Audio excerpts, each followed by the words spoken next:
وأشهد أن لا إله إلا الله وحده لا شريك له شهادة ندخرها ذخيرة ليوم الدين وأشهد أن سيدنا محمدا عبده ورسوله أفضل الأنبياء وسيد المرسلين اللهم صل وسلم وبارك وكرم ومجد وعظم على سيدنا وحبيبنا وشفيعنا وقرة أعيننا ومولانا محمد وعلى آله وصحبه أجمعين ولا حول ولا قوة إلا بالله العلي العظيم أما بعد سبحانك لا علم لنا إلا ما علمتنا إنك أنت العليم الحكيم رب اشرح لي صدري ويسر لي أمري واحلل عقدة من لساني يفقه قولي واهد قلبي وسدد به لساني اللهم أرنا الحق حقا وارزقنا اتباعه وأرنا الباطل باطلا وارزقنا اجتنابه واجعلنا من الذين يستمعون القول فيتبعون أحسنه نويت تعلم والتعليم وتذكر وتذكير والنفع والانتفاع والإفادة والاستفادة والحث على التمسك بكتاب الله وسنة رسوله والدعاء إلى الهدى والدلالة على الخير ابتغاء وجه الله ومرضاته وقربه وثوابه سبحانه وتعالى وصلى الله على سيدنا محمد وعلى آله وصحبه وسلم والحمد لله رب العالمين.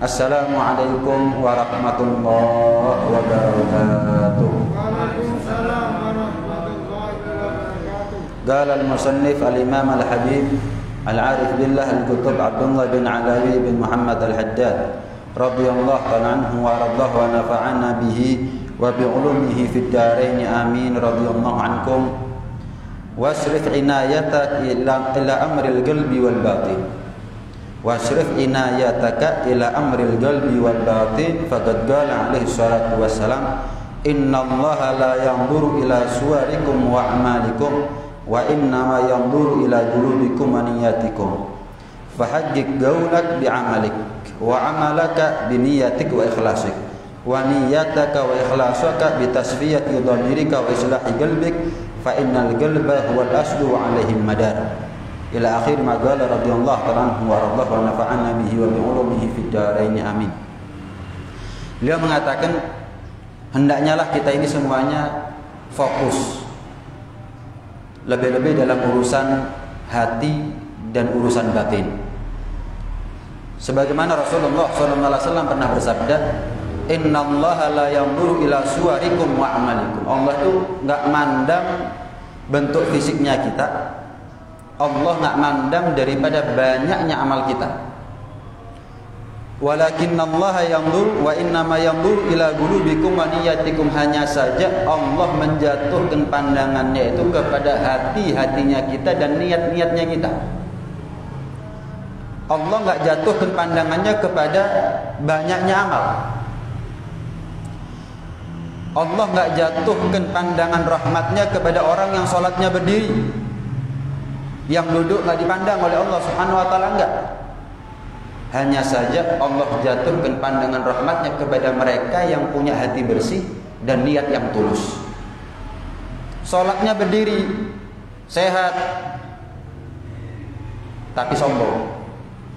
Ada orang lain sholatnya duduk, tapi dia merasa lemah di hadapan Allah Subhanahu wa taala. Maka tentu karena perbedaan batin, perbedaan tendensi, perbedaan keikhlasan, ketulusan dan niat masing-masing keduanya, itulah yang membedakan jatuhnya pandangan rahmat dari Allah Subhanahu wa taala. Yang sombong sekalipun sholatnya berdiri enggak dipandang oleh Allah Subhanahu wa taala.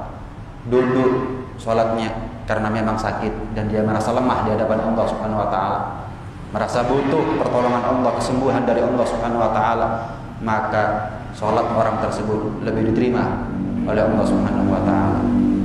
Allah enggak pandang sholatnya kita ribuan rakaat misalnya. Yang Allah pandang muatan, tendensi kita sholat 1000 rakaat itu apa? Jangan-jangan hanya untuk pamer, hanya untuk menjadi bahan cerita, mencari penilaian di mata manusia.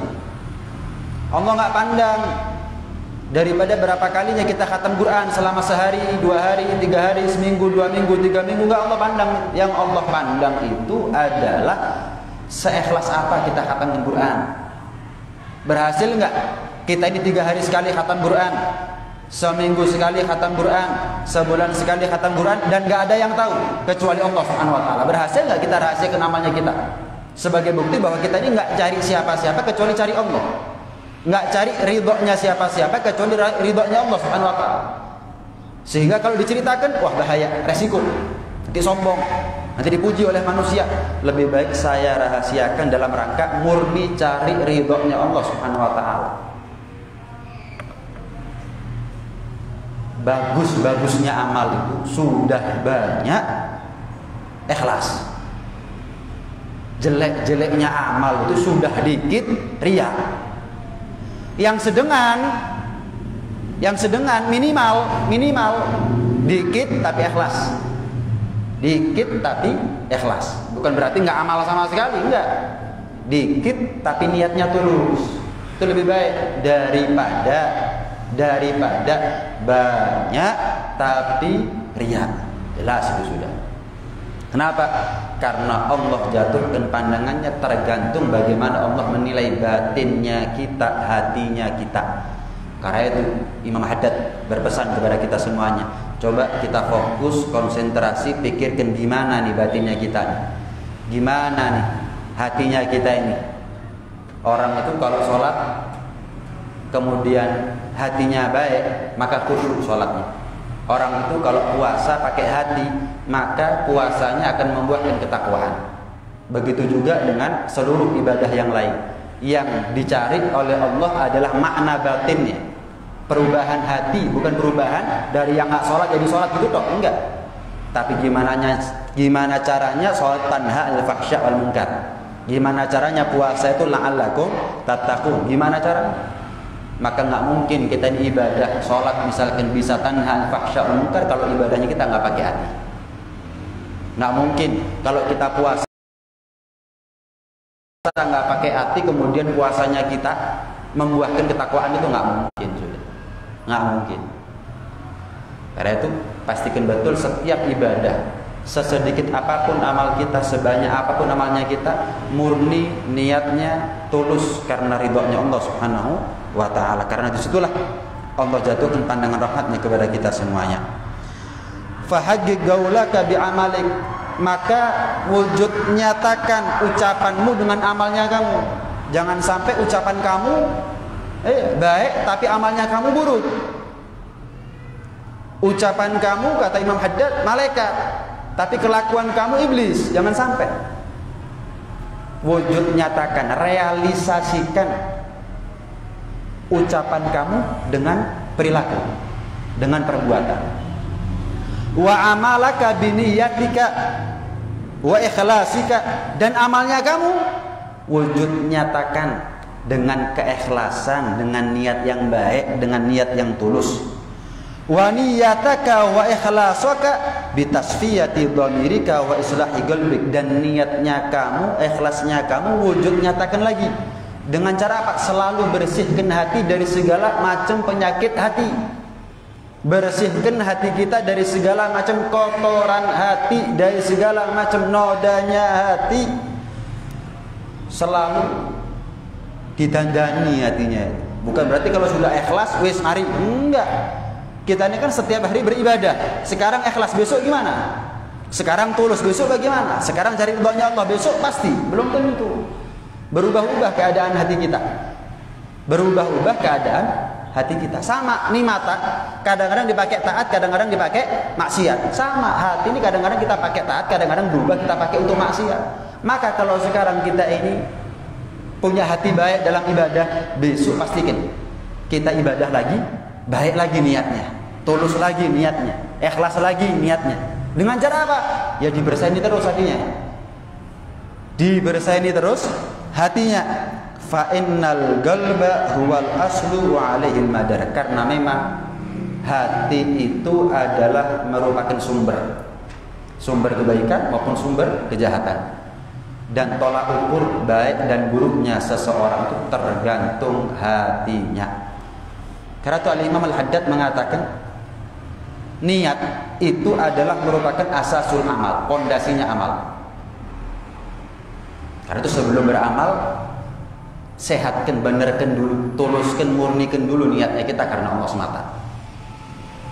ketika kita beramal, pastikan, coba dicek, dikoreksi, diteliti. Saya beramal, sebelum beramal nih, pikir, saya beramal ini karena siapa? Demi siapa? Untuk apa?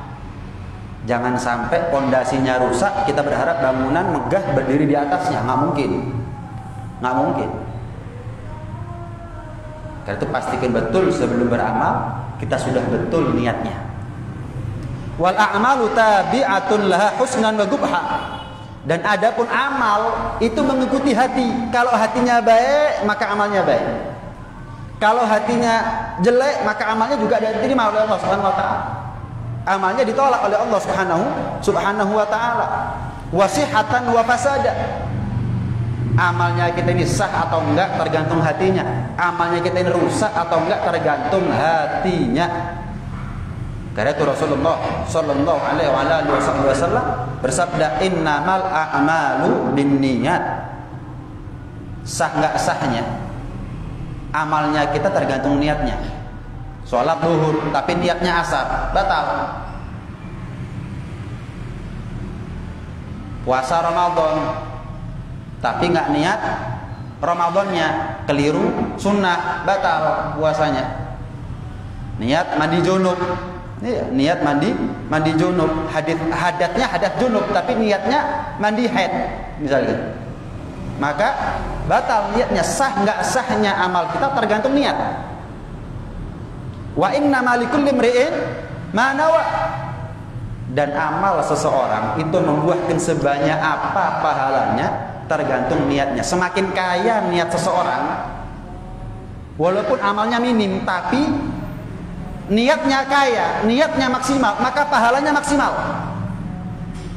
Maka pahalanya besar. Pernah diceritakan Bani Israil lewat padang pasir gitu. Dia berkhayal, tapi niat. Seandainya ini padang pasir adalah dinar dan dirham, duit. Atau dalam riwayat yang lain, seandainya padang pasir ini semuanya adalah bukan lautan pasir, tapi lautan gandum, maka tidak akan tersisa lautan gandum kecuali habis aku bagi rata kepada mereka yang membutuhkan. Tidak akan tersisa dinar dan dirham kecuali sampai kepada tangan mereka yang perlu diperhatikan. Wis, ya tetap yang namanya lautan pasir tetap jadi lautan pasir. Diceritakan orang ini nanti di akhirat dia menerima catatan amalnya dengan tangan kanan, ketika dibuka dia kaget. Kenapa? Loh, amal saya kok banyak ya? Saya dicatat pernah beramal dengan dinar atau dirham atau gandum sebanyak lautan pasir. Saya nggak pernah. Punya aja enggak, gimana sedekah dengan dinar, dirham atau gandum sebanyak lautan di pasir di lautan? Wah, nggak mungkin. Tanya malaikat, nggak salah alamat. Nggak, kalau nggak percaya tanya sendiri kepada Allah SWT. Tanya kepada Allah. Itu karena niatnya kamu. Selagi kita ini niatnya ikhlas, selagi kita ini niatnya ikhlas, tulus, jujur. Coba aku sugi sedekah, misalnya, coba aku sugi aku haji. Selagi Allah yang paling tahu ini niat jujur atau enggak, atau jangan-jangan cuma sekedar alasan. Orang itu tanda niatnya baik, niatnya jujur. Coba aku sugi aku sedekah. Sekarang ini kita sedekah apa enggak, walaupun sedikit? Kalau sedekah jujur berarti. Coba aku sugi aku enggak haji. Apa tandanya kalau niatnya jujur? Nabung apa enggak? Rokok beli, ya, setiap hari berapa pak? Haji nggak nabung, coba aku suki haji korong.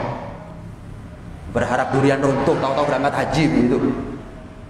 Setiap niat tulus atau tidak, jujur atau tidak, tergantung daripada pembuktiannya. Walaupun minim. Saya belum takbir haji, tapi saya nyoba nabung dulu. Urusan dunia belakang, yang penting nabung untuk haji dulu misalnya. Coba saya kaya, wah, saya nyantunya anak yatim jutaan, berhubung saya belum mampu, ya puluhan ribu, ratusan ribu, misalnya, nggak apa-apa. Itu tanda kalau dia niatnya jujur. Allah Maha tahu. Maka walaupun amalnya belum sampai, niatnya udah sampai kepada Allah Subhanahu wa taala. Niyatul mu'min khairun min amali. Niatnya orang beriman di sisi Allah lebih dihargai daripada amalnya. Amalnya belum kelakon tapi niatnya sudah sampai kepada Allah Subhanahu wa taala. Asal niatnya jujur. Kita perlu membuktikan kejujuran niatnya kita dan Allah. Biarkan Allah yang menilai sejujur apa niatnya kita masing-masing. Naam.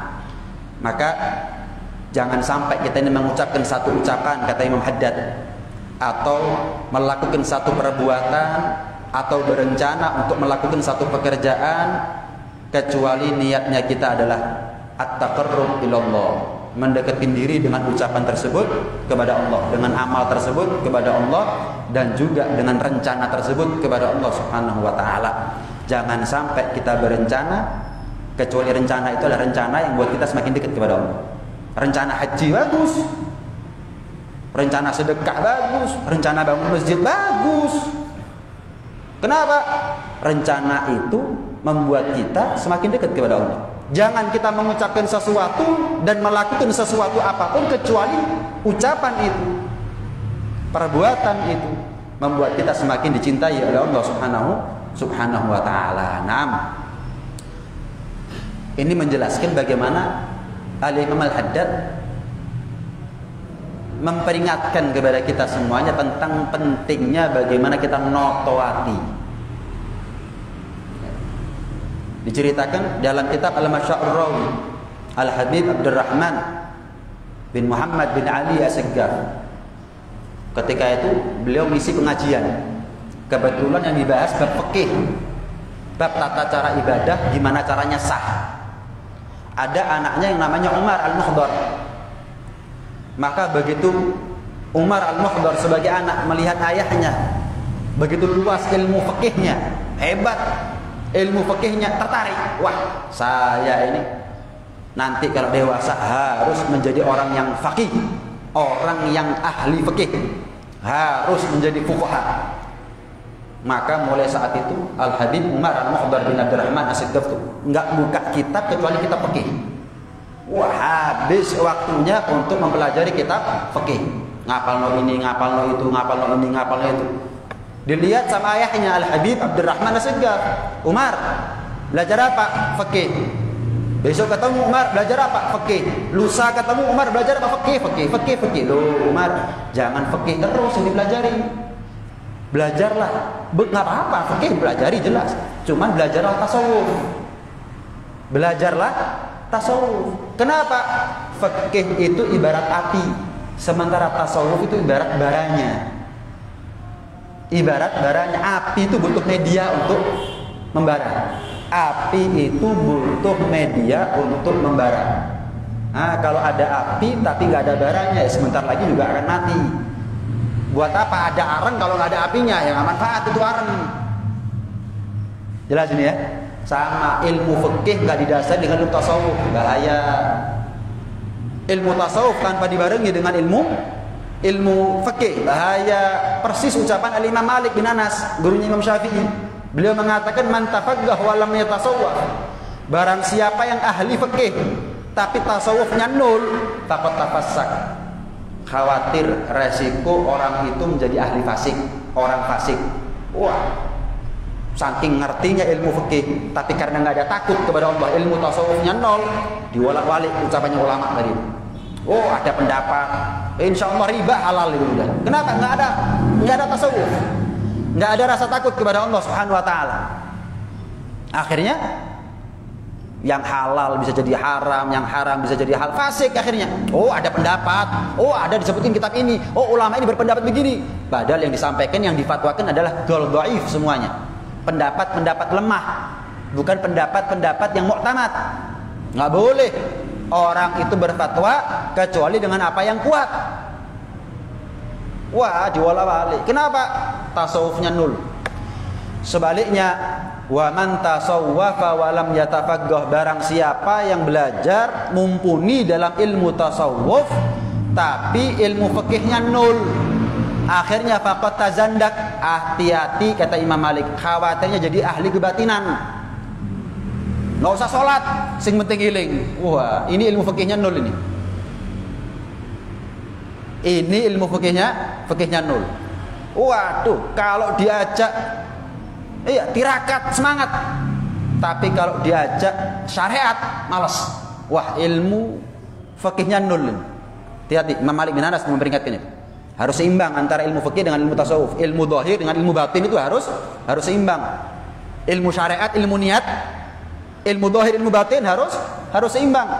Terus gimana? Man tafaqqah wa tasawwaf faqad tahaqqaq. Yang dikatakan ulama yang mumpuni itu adalah yang mumpuni dalam fikih, mumpuni dalam tasawuf. Sehingga setiap ucapannya, perbuatannya, rencananya selalu sinkron antara zahir dan batinnya. Ucapannya diamalkan, amalnya diikhlaskan, ikhlasnya dia dijaga. Dengan apa? Membersihkan hati terus menerus. Bukan terus ikhlas, mari puas. Oh, belum mati kok puas. Amalnya diwujud nyatakan dengan perbuatan. Perbuatannya, amalnya diikhlaskan murni niatnya karena Allah Ta'ala. Kalau sudah ikhlas, terus dijaga keikhlasannya. Dengan apa? Dirijiki terus, dibersihkan terus. Yang namanya kotoran-kotoran hati. Bukan hanya Allah yang boten sari, setan ini juga boten sari. Kalau ngelihat ada seorang umat Nabi Muhammad SAW ikhlas dalam ibadah, tambah digoda sama iblis. Jangan sampai orang ini mati husnul khotimah. Yo, saya kon ikhlas tapi durung mati dalam keadaan ikhlas kamu. Digoda terus sama iblis. Orang itu semakin taat kepada Allah Subhanahu wa taala, semakin besar godaannya. Syekh Abdul Qadir Jailani, oh, luar biasa, gotop luar biasa. Tapi pernah digoda iblis.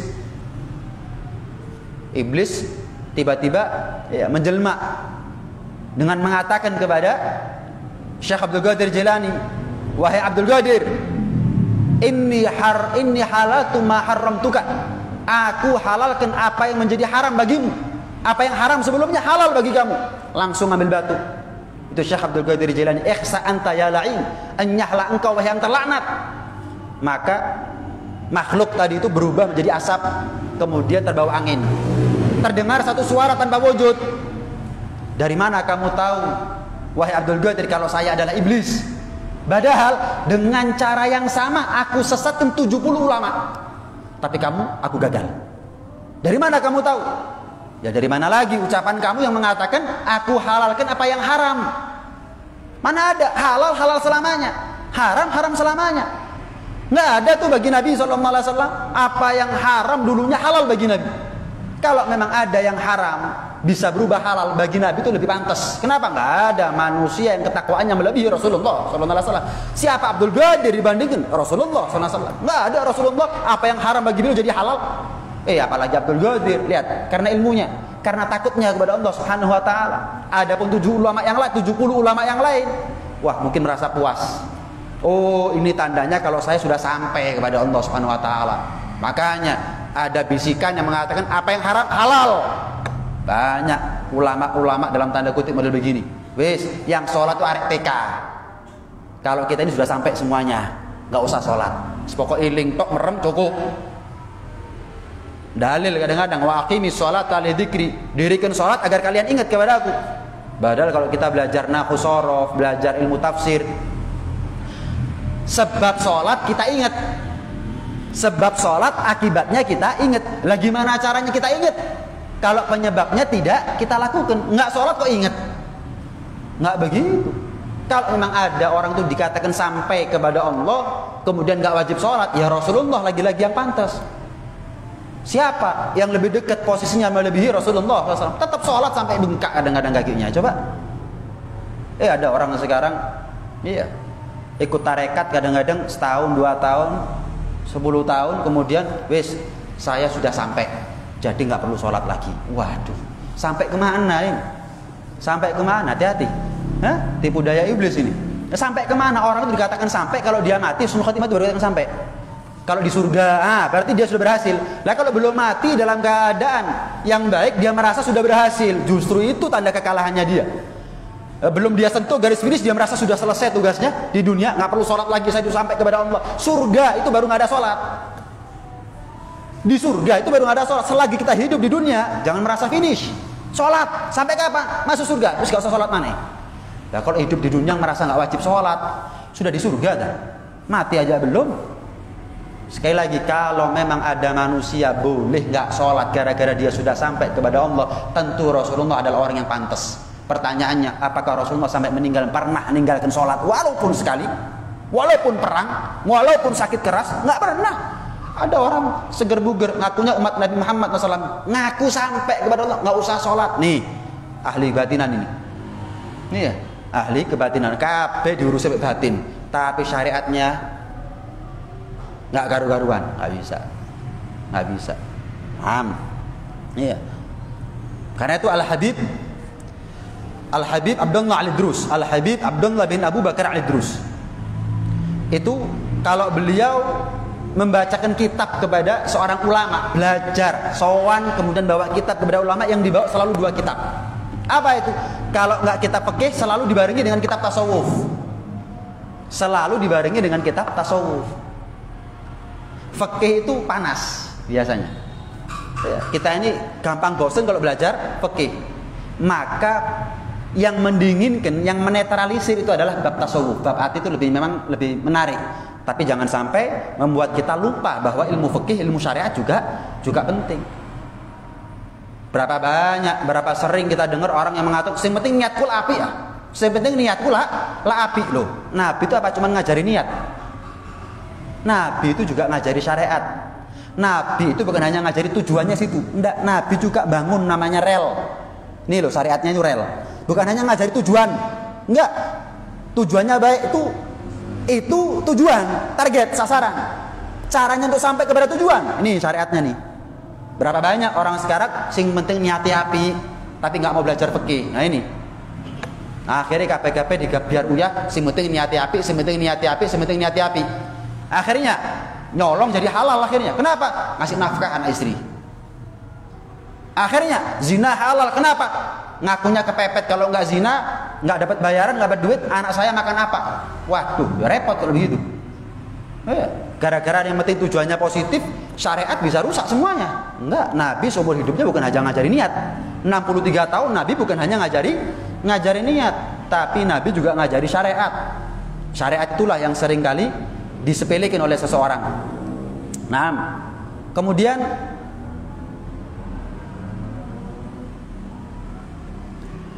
Allah Subhanahu wa taala berfirman dalam Al-Qur'an, "Qad aflaha man zakkaha."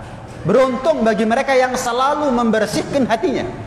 Wa qad khaba man dassaha, dan betul-betul akan menyesal orang yang membuat kotor dan najis hatinya.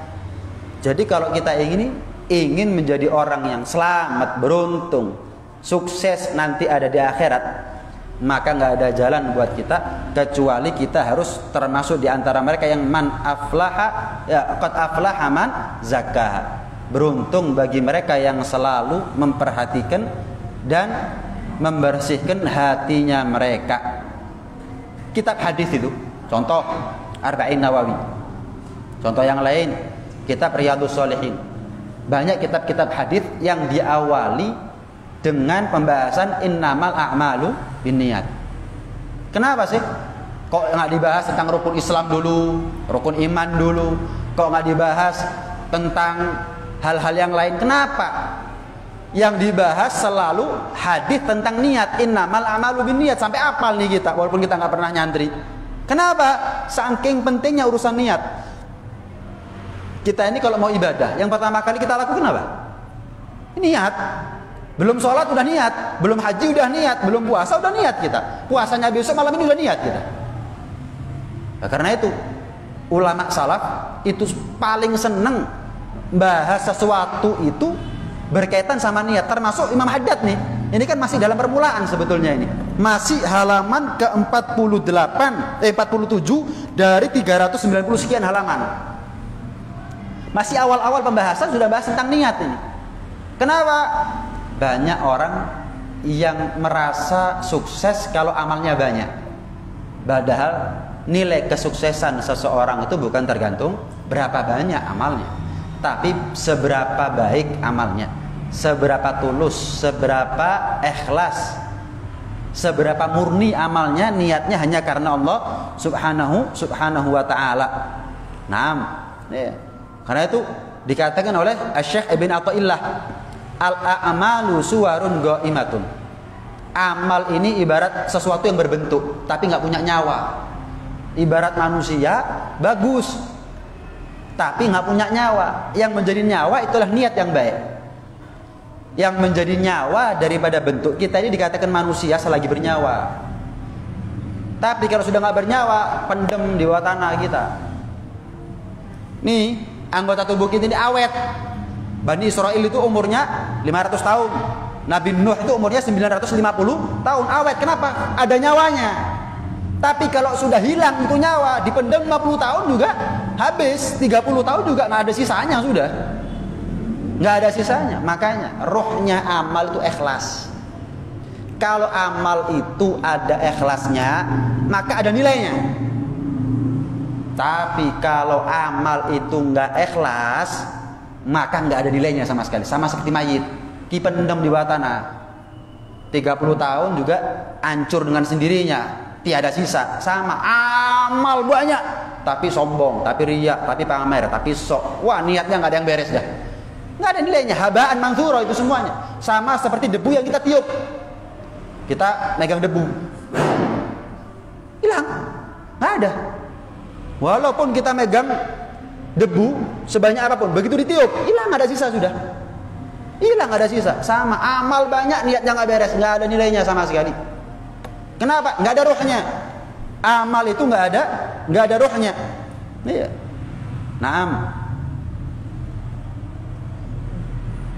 Kemudian, iya, ketika Rasulullah SAW hijrah dari Mekah ke Madinah, ketika Rasulullah SAW hijrah dari Mekah ke Madinah, ada satu sahabat ikut hijrah bersama Nabi SAW. Tapi dia niat hijrah bukan karena Nabi, tapi karena seorang wanita hijrah bersama Nabi. Kebetulan wanita ini cantik dan kaya. Nah, seorang sahabat laki-laki ini hijrah bukan murni tulus karena Nabi, tapi karena kesengsem sama seorang perempuan. Karena dia asik sama seorang perempuan, karena hijrah itu perempuan, dia ikut hijrah. Sampai di Madinah, Allah perintah Jibril ngasih kabar kepada Rasulullah sallallahu alaihi wasallam. Ya Rasulullah, ketahuilah ada di antara umatmu ini yang mereka hijrah bersama Anda. Secara fisik sama dengan Anda.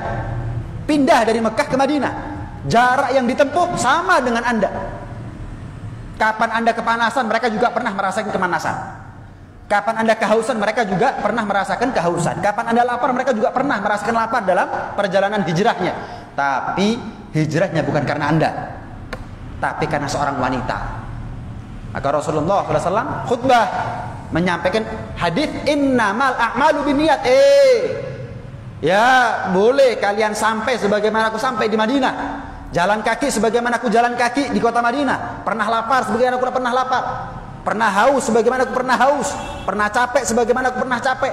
Pernah kepanasan sebagaimana aku pernah kepanasan. Kita tinggalkan harta benda kita di Mekah. Kita berangkat ke sini sampai sebagaimana aku sampai. Tapi kita bilang amal itu tergantung niat. Hijrahnya betul. Tapi kalau niatnya nggak betul hijrahnya. Wa innamal likulli imri'in ma nawa. Setiap orang tuh kaya miskin, pahalanya tergantung kaya miskin niatnya. Faman kanat hijratuhu lidunya yusibuha aw imra'atin yankihuha. Barang siapa yang kalian hijrah dari Mekah ke Madinah karena seorang wanita yang ingin dia nikahi, atau karena seorang karena harta yang ingin dia dapatkan. Wayu soge, lek dirapi ketularan soge. Nah, fa hijratuhu ila ma hajara ilaih. Dia hijrahnya bukan kepada Allah dan Rasulullah, tapi hijrahnya kepada apa yang dia tuju. Niatnya dia bukan Allah, ya nggak sampai kepada Allah. Niatnya bukan karena Rasulullah, maka nggak sampai, ditolak hijrahnya. Capek sama-sama capeknya, lapar haus sama-sama lapar hausnya. Ninggalkan harta benda di Mekah ke Madinah juga sama, tapi karena niatnya yang membedakan, maka nilai dari ibadahnya, buah hasil dari ibadahnya juga beda. Saking pentingnya niat, sampai pernah diceritakan ada dua bersaudara. Yang satu tinggal di atas di loteng, yang satu tinggal di bawah. Yang di atas ini taat ibadah kepada Allah Subhanahu wa taala, yang di bawah ahli maksiat. Saudara kandung, tinggal satu rumah, cuma di kamar yang berbeda. Yang di atas taat. yang dibawa ahli maksiat. Singkat cerita, iblis datang kepada yang taat di atas. Kamu nggak kepingin tak sekali-kali ngerasakan apa yang dirasakan oleh saudara kamu di bawah? Ya sekali-sekali maksiat, sekali-sekali maksiat gak apa, seneng-seneng lah. Jangan tegang terus ibadah tok. Tuh saudara kamu tuh enak hidupnya, seneng tok. Yang di bawah, saudaranya yang di bawah, bangun di pagi itu dalam keadaan muntah sudah di bajunya, kencingnya sudah di bajunya, jijik, kotor, bau, najis. Dia ngaca, gila nih saya ini ya. Betapa malunya saya sama orang tua, betapa malunya saya sama saudara saya yang di atas, betapa malunya saya sama Allah Subhanahu wa taala. Ini di dunia saya sudah jijik sama diri saya sendiri. Wis cukup, wis tuwo. Maksiat saya sudah cukup. Sudah waktunya saya untuk kembali kepada Allah, tobat mumpung masih punya umur. Yang di atas turun dengan niat nyusul maksiat, yang di bawah naik ke atas dengan niat nyusul taat. Rumahnya gempa, mati. Dikatakan yang nyusul taat durung sempat taat, baru mau taat, husnul khotimah. Habis kobong, dusone kobong, nggak ada sisa. Kenapa? Akhir umurnya dia punya niat baik. Apa? Niat tobat, walaupun belum sempat kodok sholat, belum sempat kodok puasa, belum sempat ini, belum. Yang turun dari atas ke bawah, niat maksiat, kobong, ganjarani. Sebagaimana husnul khotimah itu membumi hanguskan dosa, sama su'ul khotimah itu juga membumi hanguskan dan membakar pahala. Lihat, gara-gara niat beda nasib. Pernah juga dalam kitab Riyadhus Shalihin, Rasulullah SAW pernah bercerita, dulu di zaman Bani Israel ada seorang pemuda, seorang laki-laki membunuh 99 nyawa. Tobat, datang ke seorang ulama. Yai, saya mau tobat, kira-kira Allah ampuni nggak dosanya saya? Apa dosanya kamu? 99 nyawa tanpa ada hak, saya bunuh mereka semuanya secara zalim. Waduh, koyo kabotan mas, kegeden koyo dosamu. Abot koyo ngawur kiainya. Jawab, siapa yang bisa menghalangi antara dia dengan Allah Subhanahu wa taala? Kabotan, kegeden, kapal Titanic itu besar. Tapi kalau sudah nyemplung di Samudra Atlantik ya ketek cili. Ketek cili, nggak ada apa-apanya gedenya Titanic dibandingkan dengan Samudra Atlantik luasnya. Ini justru nganggep dosamu kegeden. Akhirnya ulama itu dibunuh sekalian. Pas jangkep itu 100. Jangkep 100. Nggak kurang satu pun. Tapi nggak putus asa dia. Tetap mosok sih saya ini kebesaran dosa sehingga nggak ada peluang sama sekali kesempatan buat saya itu tobat kembali kepada Allah Subhanahu wa taala. Cari ulama, ketemu kiai, saya ini mau tobat dari sebuah dosa. Kira-kira Allah terima nggak tobatnya saya? Apa dosanya kamu? Sudah 100 nyawa saya bunuh tanpa ada hak. Ya. Dosa yang paling besar itu dosa kesyirikan.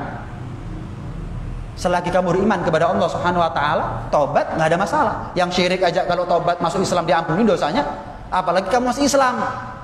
Walaupun dosanya kamu besar, tapi dosa kalau dibarengi dengan istighfar kalamami, seperti dosa kecil. Ya bukan berarti rencana dosa loh ya. Ini bicara masa lalu. Masa lalunya kita dosa banyak. Kalau kita istighfari terus yontek. Bukan berarti saya akan berbuat dosa, nanti akan saya istighfari. Nggak ada. Masuk rencana maksiat tapi rencana istighfar. Bertolak belakang itu namanya. Rencana masuk surga ya rencana masuk neraka. Nggak ada. Rencana masuk surga tapi juga rencana masuk neraka, nggak bisa. Terus gimana kiai? Sudah, kamu pulang ke kampung kamu lama, ambil ringkes barang-barangnya kamu. Kemudian kamu pindah ke kampung yang baru. Kenapa kau harus pindah? Karena di kampung yang lama kamu kalau mau taat izinan. Repot orang yang mau taat di kampung yang ahli maksiat. Repot. Engko adzan dhewe, qomat dhewe, imame dhewe akhir. Kapan poso dhewean awakmu. Wis repot. Ini orang itu kalau mau tobat pindah komunitas. Pindah golongan, ojo disogoi kanca-kanca sing elek. Itu cara untuk memudahkan kita untuk tobat. Nggak gampang, kita ini lebih gampang terseret arus daripada membawa arus. Terutama yang negatif. Kita dikumpul sama ahli meso petang dino, ahli meso. Kita kumpul sama 40 hari ahli Quran, belum tentu kita ahli Quran. Karena nafsunya kita lebih mudah terbawa arus daripada nafsu kita yang membawa arus. Terus pindah. Singkat cerita, dia pulang kampung yang lama, diringkesi barangnya mau pindah. Ajalnya dia meninggal di tengah jalan. Dua malaikat turun. Malaikat azab sama malaikat rahmat rebutan.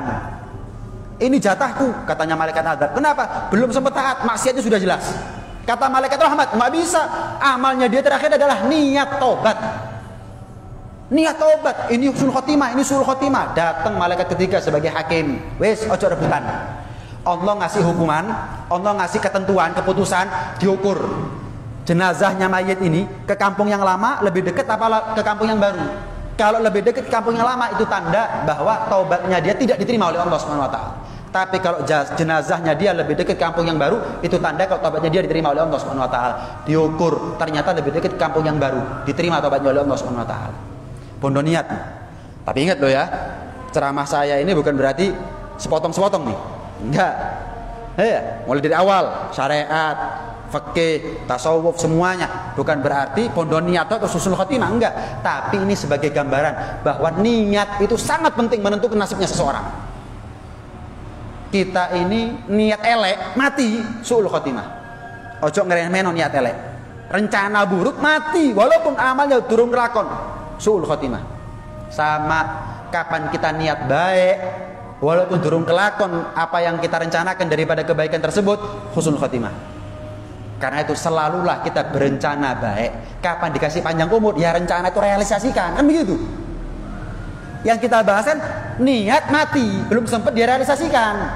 Lah kalau kita niat baik, kapan dikasih kesempatan ya jangan sampai bondo niat dok. Kenapa? Punya kesempatan untuk mewujud nyatakan kok.